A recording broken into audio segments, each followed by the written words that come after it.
Welcome to Block 7 of our Block of the Month 2022. This month we are making 2 blocks. This will require 5 fabrics, a background, and 2 dark fabrics and 2 accent fabrics. A downloadable version of this pattern may be found in the Files section of our Facebook group, The Quilted Forest Friends. Look for a link to the Quilted Forest Friends group in the description below. Or you can screenshot it and print it at home, or you can push pause and take notes. I will show it again at the end of the video, but for now, it's time to cut. From the background fabric, cut 4 squares that measure 5 inches by 5 inches. You will also need to cut 2 squares that measure 5 1/4 inches by 5 1/4 inches. The 5 1/4 inch squares will need to be bisected twice, corner to corner, so that you get 8 triangles. I will usually set aside my 5-inch squares so that I don't accidentally cut them corner to corner for more triangles than I need. My favorite ruler for making these corner to corner cuts is a 2.5 inch by 12.5 inch ruler from Creative Grid Rulers.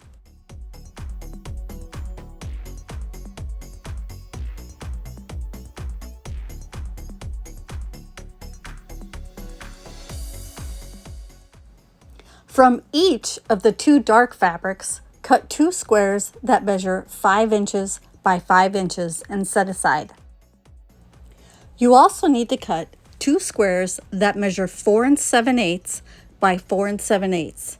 The 4 7/8 inch squares will get bisected once, corner to corner, for 4 triangles.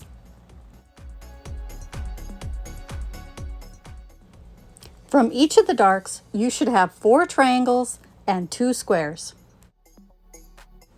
From each of 2 accent fabrics, you need to cut 1 square that measures 4 1/2 inches by 4 1/2 inches and 1 square that measures 5 1/4 inches by 5 1/4 inches.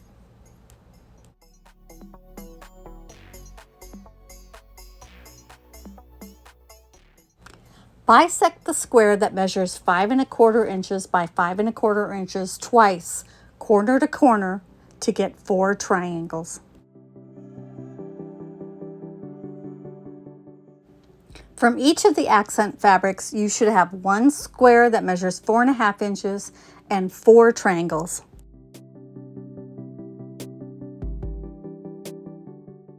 I am also working on 2 other color variations. I have a bright prints on a black background variation, and I'm also doing red, white, and blue.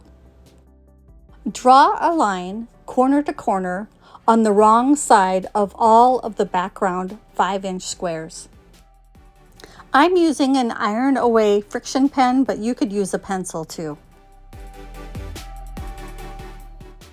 Place the 5-inch background squares onto the dark 5-inch squares right sides together, so a 1/4 inch away from the line on each side of the line.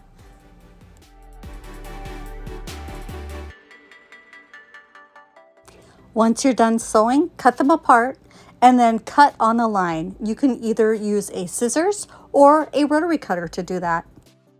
Once you get done cutting them apart, you want to press toward the light fabric. Usually you would want to press toward the darker fabric, but this time you want to press toward the light fabric, which will help us later when we're piecing so that we can nest seams together. Before I head over to trim these squares to 4 1/2 inches by 4 1/2 inches, I'm going to do a little more sewing first. Make sure you're using 1/4 inch seam allowances. I like to do a little organizing before I start sewing, so I'm going to match up my accent pieces to my background pieces. Background triangles are right side up, accent triangles are right sides down. If you send them through the machine, point first with the accent fabric on top, you'll be sewing them correctly.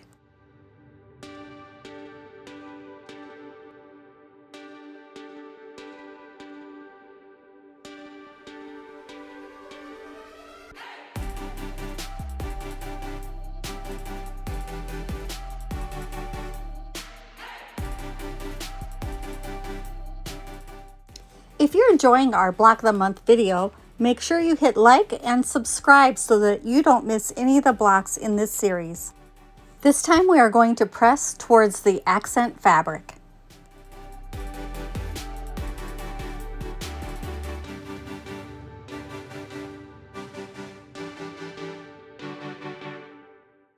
Piece the dark triangles to this unit and press towards the dark triangle.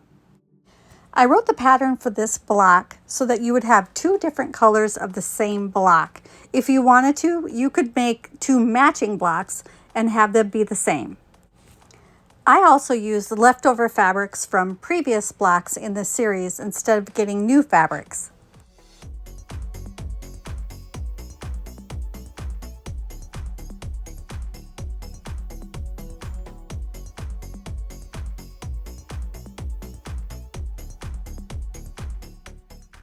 After we get done pressing all of these units towards the darker fabric, we're going to take all our squares over to the cutting table and trim them down to 4.5 inches square.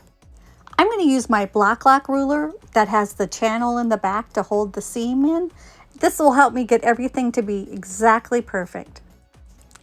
I know that trimming seems like an extra step when you are this close to being done and putting the block together, but making sure that these squares measure exactly 4.5 inches will improve the accuracy of your block and make it look better.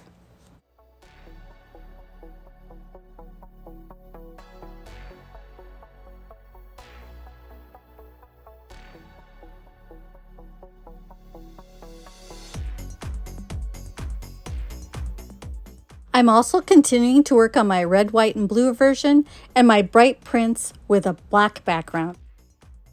Now it's time to combine the remaining accent square with all the pieced units to make rows with both sets of fabrics. You want to double check for accuracy when you're putting these rows together. I like to lay it out somewhere close to the sewing machine and double check that I have everything right. Lay out 2 of the top row and 1 of the center row.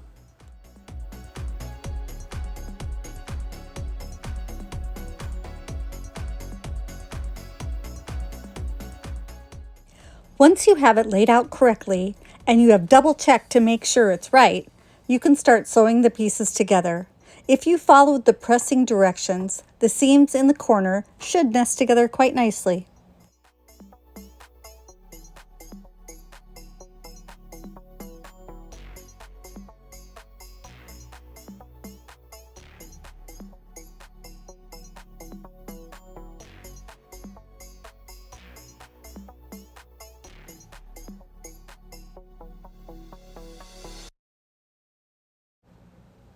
It seems like we've just started, but we're already on block 7, and I'm getting excited about putting on the borders.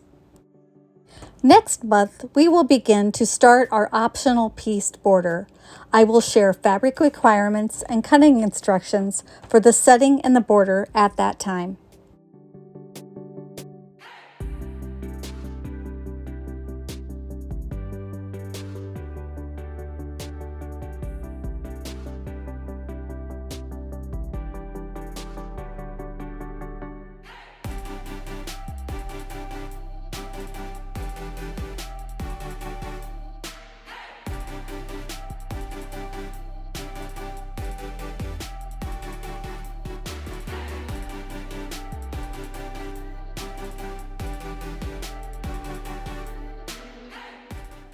Now that our rows are pieced together, it is time to press. We're going to press the top and bottom row away from the center.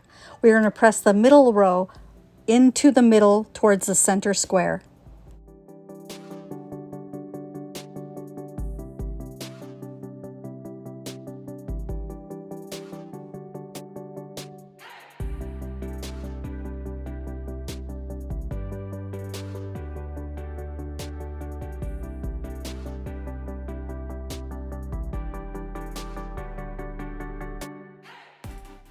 As you're pressing, use this time to make one last double check that everything is sewn correctly to this point.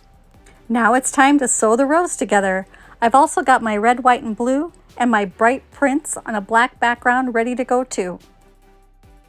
I usually sew both of the outer rows to the center row before I go to the ironing board and press, but if you want to press in between each row, you can go ahead and do that.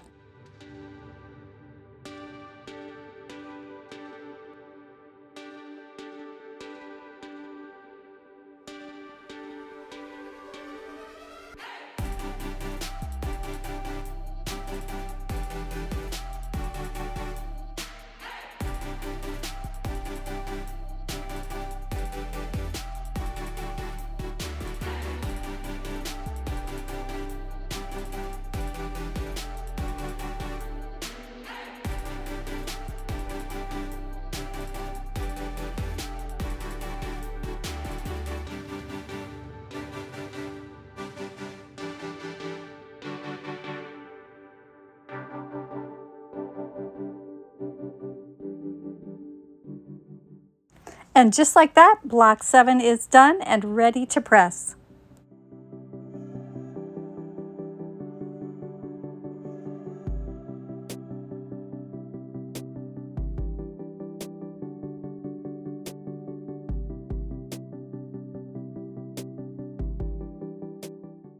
These 2 blocks should measure 12.5 inches by 12.5 inches at this point.